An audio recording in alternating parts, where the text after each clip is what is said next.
Você que nunca colheu milho, igual a minha filmmaker Raquel, minha filha. Então você vai ver aqui como é que colhe milho no pé. Mostra aqui, Kel.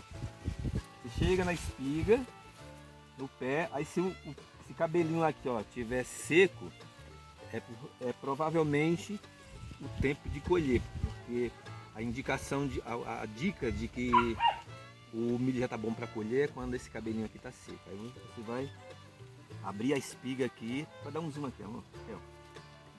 Pode dar um zoom aqui, ó. Mostra o grão do milho aqui, ó.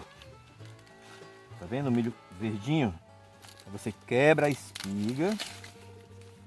Aqui, ó. O milho tá pronto para assar ou para cozinhar. Ou para fazer pamonha, fazer canjica, fazer curau, para fazer tudo que você imaginar. Suco, o que você quiser fazer com o milho.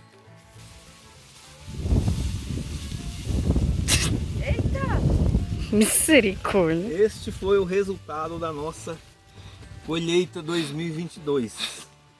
Aqui, ó, milho para nós assarmos na fogueira, cozinhar e fazer canjica.